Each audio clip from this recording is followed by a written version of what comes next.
And I want to welcome you to our session. We've got 7 more after this week, and we will meet together on Mondays. I'd love to give you a scheduled time, but my schedule is way too crazy for that. We are just going to meet here every Monday, okay? Hi, Holland, Michigan. Yay! Thank you for your birthday wishes. All right, so here we go. Chapter 5, when a real leader speaks, people listen. Don't you want to be that kind of leader? That's the kind of leader I want to be. I don't want to be the kind of leader that has to tell people I'm a leader. I don't want to be the kind of leader that has to, beg people to participate. I want to be the kind of leader that when I act, people follow me. I want to be the kind of leader that when I speak, people listen. I love this one. So, it's interesting because I wonder, in this business, there are a lot of leaders, and many of you are leaders in your own right. And then sometimes another leader comes in and it might inspire people hearing that different voice. And I want to talk about that for a minute because I remember when I was coaching basketball, I would teach and coach my girls every day. If I brought in an outside coach, it was interesting how they could come in and say the same thing I had been saying and they would hear it and listen. So sometimes it's not necessarily that you're not a leader. It's just that different voices, different tones, different perspectives can bring something to light that maybe they couldn't hear from us. So be careful that just because you think, oh gosh, they listen to this person more than me, I must not be a leader. Listen, when Mark, Mike, Pam, John, Eric come around and people are excited to hear from them, that doesn't make me less than. But we all have different things we bring to the table. That's not what this is talking about. This is really talking about your influence, right? And we've talked about that in the previous week. So title does not give you power, but it buys you time. Remember that. Real leaders hold on to power and position. A position doesn't buy you power, that's for sure. I love the quote that it used in chapter 5 when it says, being in power is like being a lady. If you have to tell people you are a lady, then you're not, right? If you have to tell people that you're powerful, then you're not. So I wanted to take a look at the example of positional leaders versus real leaders on page 48 of our book. If you have your book, go ahead and turn to that.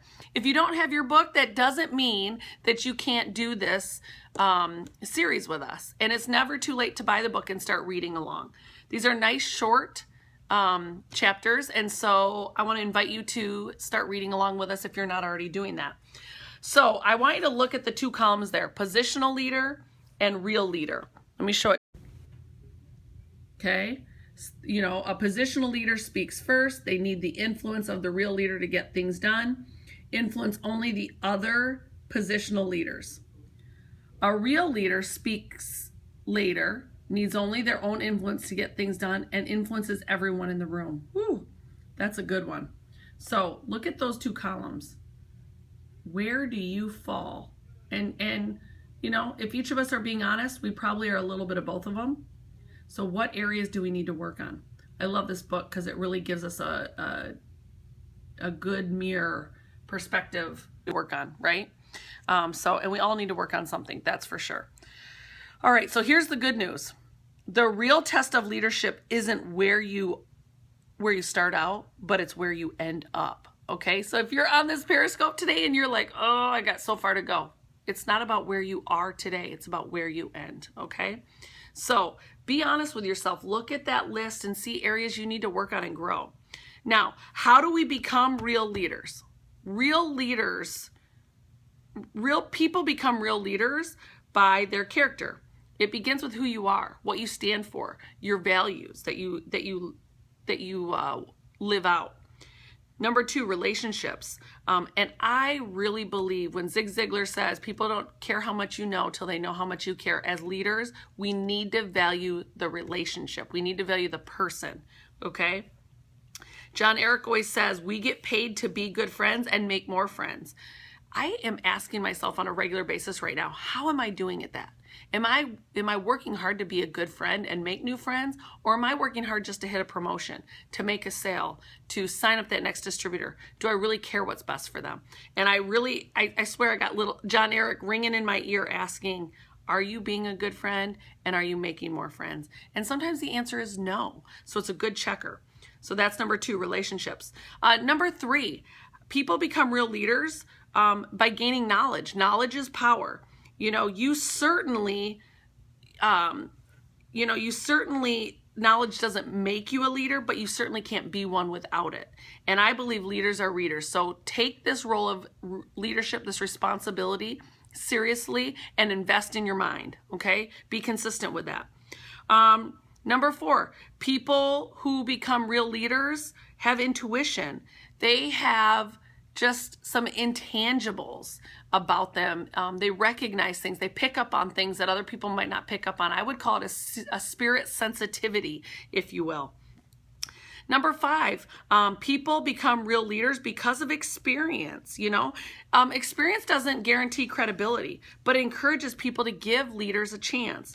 Let me tell you what else.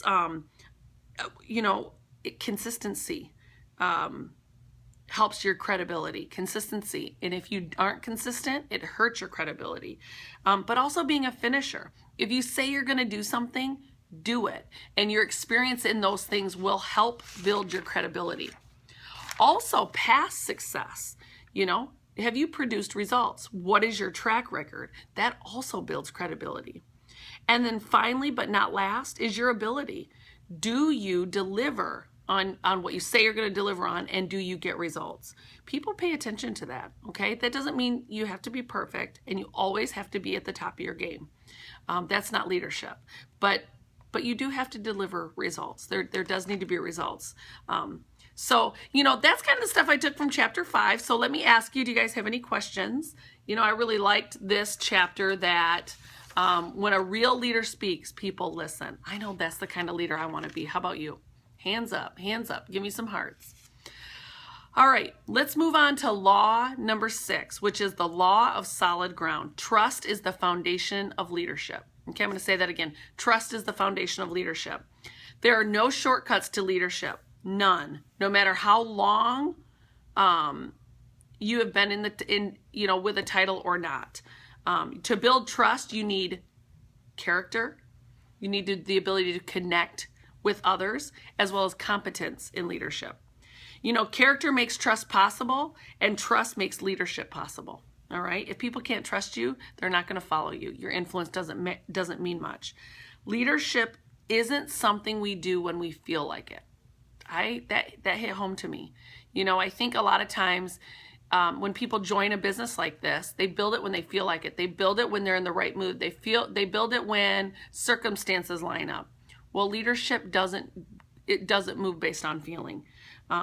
You can't get much done in life if you only work on the days when you feel good, okay? And leaders work when they say they're going to work. They're consistent. Leaders earn respect by making sound decisions, admitting their mistakes. So listen, if you've dropped the ball on being consistent, say you're sorry when you do something wrong. If you let someone down, if you hurt somebody's feeling, say you're sorry. I am not a flawless leader, that is for sure. And there have been times where I've hurt people on my team, even good friends. And the minute I found out I hurt them, I worked very hard on owning up to my mistakes and apologizing when I've hurt somebody. And I think that's a real strong value characteristic of a good leader, okay? Admitting their mistakes, putting what's best for the organization before what's best for their personal agenda. Ooh, that's a big one. Put yourself in check on that one. Do I put what's best for my organization and the people following me ahead of what's best for myself and my personal agenda? So here's a couple things to watch out for, because when a leader breaks trust, they forfeit their ability to lead. So maybe you're not losing leadership for the rest of your life, but it definitely comes with consequences, okay? So be careful. Don't break trust with your team, and then act surprised when you've lost the opportunity to influence them. You're going to have to regain that trust with them. When do you suggest you fall behind because of busy life, kiddos? Okay, so what do you do when I think you just own up to your mistakes. I think sometimes the worst mistake as a leader is to come in and bark a bunch of orders, to drop the ball, and then to come back in and drop a bunch of orders. I think sometimes when you've dropped the ball, and we all do it, I do it, we come in and say, listen, I told you guys I would do X, Y, and Z. I have not done that. Where are we at, and how can I come alongside? Sometimes I think it's about realizing too that things have moved on, and you don't just come in and take over and bark orders. I hope that makes sense. You know, I've got some people on my team that are much more managers than they are leaders. And they do that on a regular basis, that when they lack consistency and follow through, they come back in and try to bark orders and demand position and power. And it doesn't work well with their team. And it doesn't work well for me. I think, you know, a lot of times when we're working with our colleagues, our peers, we have to earn their respect by being in the trenches and leading by example. So yes, integrity and humility is very powerful when you look at law number 6. All right, let me look at this real quick. Law number 6, and that is the law of solid ground.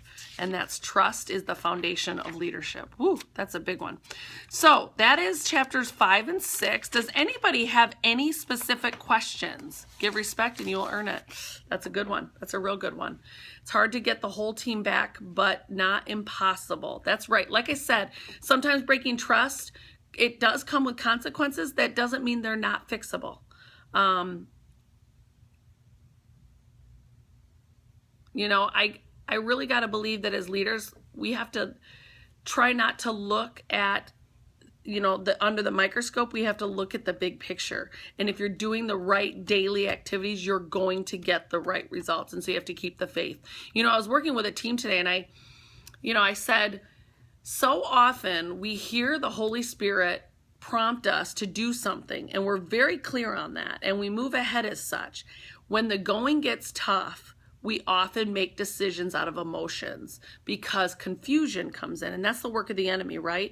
I try to teach my team, and follow this myself too, to journal when I've heard something in the light. I've heard something very clearly what the Lord is guiding me to and through, and I journal on that so that on the days when things are dark, when I haven't got any hits, when I haven't signed a distributor, when people have been nasty to me, or I'm dealing with the people stuff that discourages me and makes me want to turn and run and hide, I read my journal. And instead of entertaining the idea of quitting, or this isn't for me, or maybe I don't like this role of leadership, I stay focused because I remember what I heard in the light.